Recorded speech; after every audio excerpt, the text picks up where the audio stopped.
Show you all my handy dandy fuel injector tester. This is a iDeck. It's actually a 120 volt setup here. I got it connected into my handy dandy foot switch down there.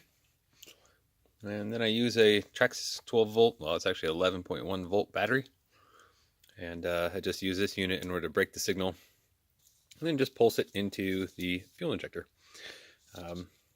These particular ones are polarized, most of them are not polarized, but it's just to get a pulse signal to it and not hold it wide open, which is not truly what they're designed to do. They are a solenoid, but they are not meant to just be held wide open.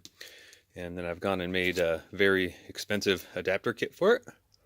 I just put new O-rings on here, so I'm not going to physically show you, even though you probably get the idea.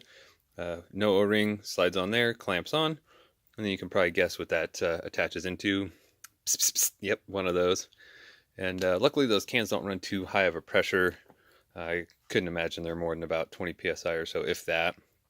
And it seems to work out pretty good for cleaning. So I was just going to let you get my switch on here. So you kind of see it's pulsing. You can hear that clicking. You can hear that clicking, and I got my dial set up so I can speed it up or slow it down as I see fit.